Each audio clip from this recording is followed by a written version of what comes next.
예수와 나되기 263번째 하나님을 따라 살게 하려 함이라.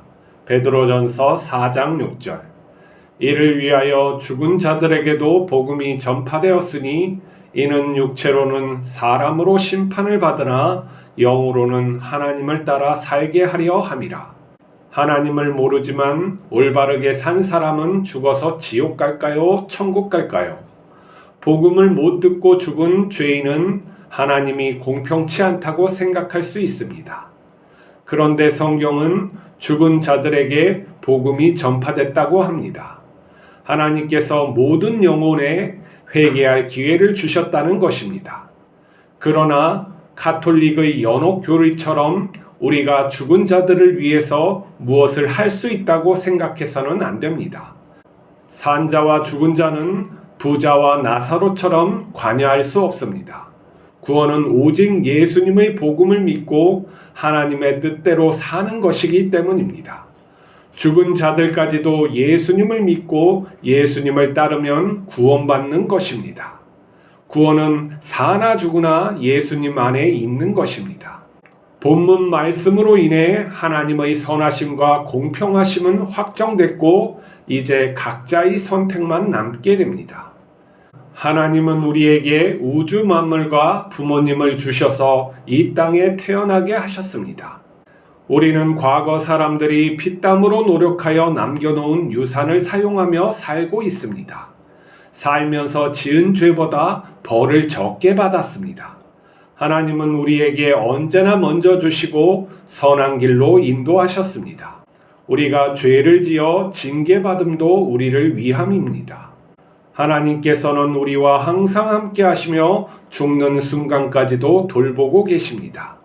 우리를 향하신 마음은 언제나 진실한 사랑입니다. 지금도 우리를 십자가의 사랑만큼 사랑하고 계십니다. 우리는 하나님의 사랑 안에서 살고 죽는 것입니다. 우리는 단지 예수님을 따라 살면 됩니다. 그것이 하나님과 함께 누리는 영원한 삶입니다. 우리가 신앙생활을 하다가 만나는 문제 중에 위인들은 죽어서 어떻게 합니까? 하는 그런 질문을 받죠.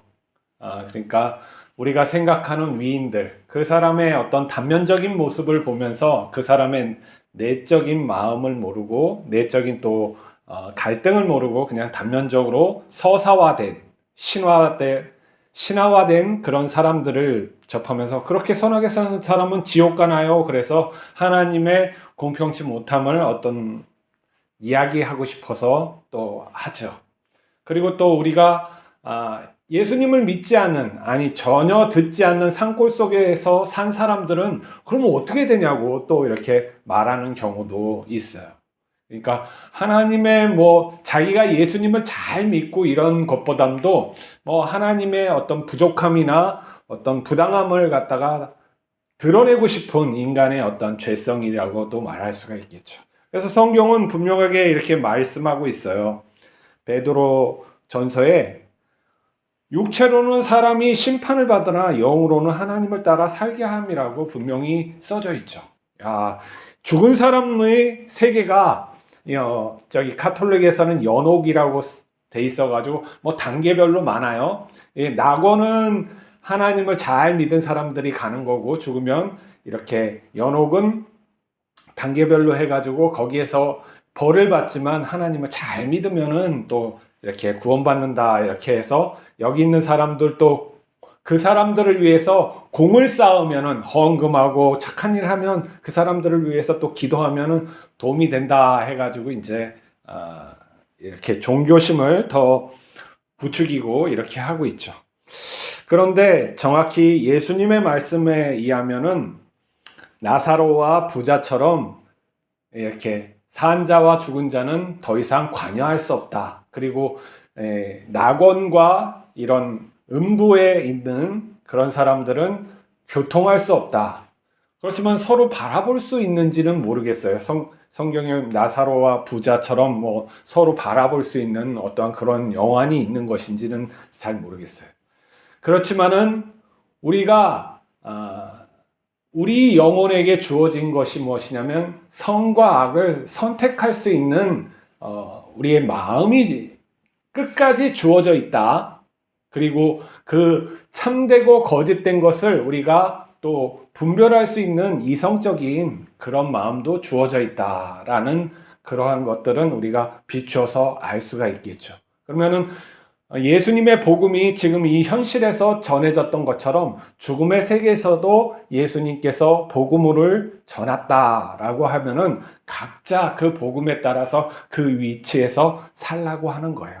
하나님의 사랑이 모든 자에게 베풀어졌고, 그리고 회개하고 돌아오면은 또 하나님께서 구원하신다는 게 기본적인 것이죠. 그래서 더 이상 그러한 질문, 죽은 자는 어떻게 돼요? 그럴 필요가 없이 산 자와 죽은 자가 똑같이 복음을 받았으니까, 그러면 이제 너희들이 어떻게 살아야 되느냐, 그거에 따른 거예요. 그래서 예수님을, 하나님을 따라 살게 하려 함이라는 게 이 복음의 핵심이란 말이죠.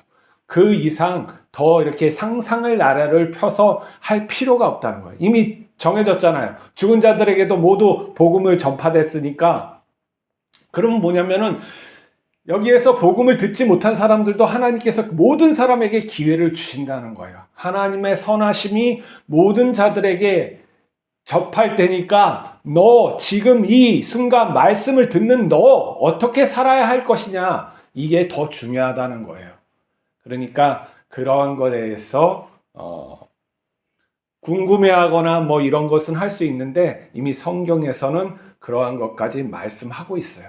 근데 이제 이것을 갖다가 이용해 먹는 사람들이 있었죠. 중세 카톨릭이 이제 이러한 문구를 가지고 확장 해석을 하고, 또 예술가들이 거기다가 또 지옥의 교리나 뭐 이런 것들을 확장할 수 있게 또 이렇게 예술 작품을 써서 단테의 그런 신곡 같은 거, 그런 것들을 써서 또 확장할 수 있게끔 또 한 거죠.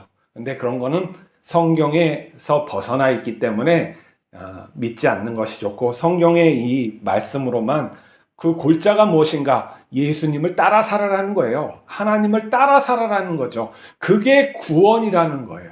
더 이상 그거에 대해서 빗나가면 안 되는 거예요. 그러니까 우리를 구원하시면 뭐예요? 예수 그리스도로 구원하시면 예수님을 따라 살게 하라고 하는 거예요. 여기에서 더 이상 무엇이 있을 수가 없어요. 근데 우리가 예수님을 따르는 삶을 안 살고 나의 삶을 산다 그러면 그건 구원받은 자의 삶이 아닌 거고 복음이 아닌 거예요. 예수님으로부터 우리가 구원받았다는 것은 그냥 예수님께서 나를 위해서 십자가에 죽으셨으니까 나는 그것을 보면서 찬양하고 믿으면서 이렇게 잘 선행하고 살아야지, 이런 게 아니라고요. 구원받으면 우리 자신이 부인되고 십자가에서 우리가 같이 부인되는 거잖아요. 그리고 물속에서 죽었잖아요. 세례받은 게 나는 죽었다고 이렇게 하는 거예요, 의식적으로. 근데 그런 죽을 때, 세례받을 때 그런 거 안 했죠? 이거 다 거짓말 세례가 되는 거예요. 거짓말 세례. 그렇기 때문에 세례를 2번 받을 수는 없고, 내가 죽었다고 목욕탕 가가지고 한 번 더 결심해요. 아, 내가 죽은 거구나. 그리고 결심해가지고 나와서 무엇을 하려고 해요? 아, 예수님을 따르겠습니다. 그게 세례예요. 근데 안 따르고 있잖아요? 또 거짓말이잖아요. 그러니까 죽으란 말이에요. 하루에도 마음적으로 죽어요. 목욕탕 가서 물로 이렇게 한번 3번 이렇게 하고, 성부, 성자, 성령의 이름으로 나는 죽습니다. 새로 다시 태어나서 이제 예수님을 따르겠습니다. 그런 마음으로 사는 거예요. 그게 구원이라는 게예요. 그게 구원인지 잘 몰랐어요? 그게 구원이에요. 예수님처럼 사는 게 구원이에요. 근데 우리 힘으로 사는 것이 아니라 하나님과 함께 동행하면서 사는 거예요. 예수님처럼 사는데 그것보다 더 좋은 게 어디 있겠어요? 안 그래요? 그러면 네 식대로 사는 게 예수님처럼 사는 거야? 아니잖아요. 하나님을, 여기 보면 하나님을 따라 살게 하려 함이라 오늘 본문에 있잖아요. 하나님이, 예수 그리스도가 하나님의 독생자, 그러니까 예수님이 성육신하신 하나님이잖아요. 그러면 예수님처럼 우리가 살아가는 것이 곧 구원받은 자의 삶인 거예요. 그렇지 않고 내 인생 따로 예수님의 삶 따로, 뭐 이렇게 따로따로 하면 따로국밥. 아니에요. 따로국밥은 천국에서 안 팔아요. 오직 예수만 팔아요. 그것도 무료로. 우리의 공로 없이 그냥 주시는 거예요. 내가 그 삶을 선택하느냐, 안 선택하느냐, 우리가 결정하는 거죠. 그 정도는 우리가 할 수 있잖아요. 그런 것을 못하면 하나님이 다 구원해 주시는 게 맞아요. 그런 것을 할 수 있는 자들은 그런 것을 해야 되는 거예요. 그 지능이 그거보다 더 못해서 그렇다면 하나님이 온전히 다 책임져 주시는 게 맞죠. 그렇지만 우리가 내 인생을 내가 결정할 수 있는 그러한 이런 마음, 의지가 있는 사람들은 그렇게 해야 돼요. 나는 어떤 잘못된 것에 의해서 아니면 정신적으로 문제가 있어서 그러한 것이 약해요. 그러면은 노력하면 돼요. 내가 예수님을 따라 살겠다고 열망을 하면은 그렇게 되어지는 거예요. 근데 내가 그렇게 살고자 하는 것이 없어.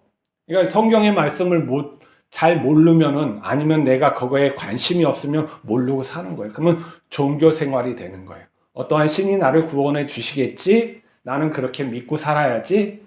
근데 성경에 보면은 따라 살라고 그러잖아요. 너는 나를 따르라. 예수님이 그랬잖아요. 너는 나를 믿어라도 했죠. 근데 그 믿은 것은 따라 사는 거잖아요. 예수님을 계속 따른 자들이 구원됐지 그렇지 않는 자가 구원되는 것은 아니란 말이에요. 그래서 우리의 삶은 하나님을 따라 사는 거예요. 오늘도 내 삶 속에서 예수님을 따르고 사는 것인지 아니면 내 고집대로 살고 있는지 말씀을 비춰보면서 내 자신을 해야 돼요. 그리고 예수님을 믿는 것은 나를 완전히 부인하고 예수님 안에 들어가는 것이지 내가 예수님과 타협하고 그러는 건 아니에요. 하나님하고 우리가 어떻게 타협해요? 타협하려고 하는 게 못된 거지. 무엇인가 뜯어내려고 하는 게 나쁜 거지. 하나님이 지금 어떻게 해요? 죽은 자들, 그 지옥에 있는 자들에게도 가서 복음을 전했다는 거예요. 그 자들과 예수님이 함께 하는 거란 말이에요. 깨닫지 못하겠어요? 우리를 갖다가 구원하시기 위해서 뜨거운 지옥 속에 가가지고 복음을 전하셨다는 거예요.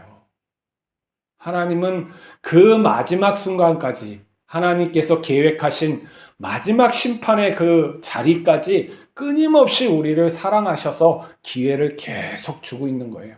우리가 이런 하나님의 말씀 그리고 우리 생활에서 느껴지는 모든 은혜들 이게 다 하나님의 은혜죠. 지금 우리가 이렇게 잘 살고 있는 것도 하나님의 은혜예요. 먹고 살고 생각하고 내가 어떤 자유롭게 행하는 거 이거 그냥 주어진 게 아니에요. 하나님의 크신 보살핌이고 은혜죠. 오늘 이 땅에 또 얼마나 그 지옥 같은 곳에서 살고 있는 사람들이 얼마나 많아요. 굶주려서 또 힘들어하는 사람들이 있고 사상의 자유가 없어서 그냥 쇠뇌 교육받고 사는 사람들이 얼마나 많아요. 내가 하나님의 뜻을 분별할 수 있는 자유가 있고 또 내가 오늘 먹을 것이 있어서 이렇게 살아간다는 거 굉장히 감사할 일이에요.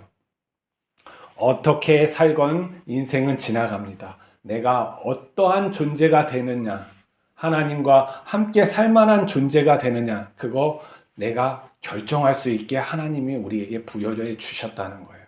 오늘 내가 결정할 수 있는 거예요. 이러한 말씀을 듣는 사람도 내가 결정해서 듣는 거잖아요. 이것처럼 우리는 변할 수 있어요. 어떻게 변해요? 예수님처럼 변할 수 있어요. 하나님이 그렇게 따라 살게끔 해주는 그런 하나님임을 믿으시기 바랍니다. 그래서 우리가 영화로운 존재로 하나님 앞에서 찬양하는 그런 날까지 우리가 정진하면서 또 갈망하면서 하나님 보기를 또 소망하면서 사시는 우리 모두가 됐으면 좋겠습니다. 기도하시겠습니다.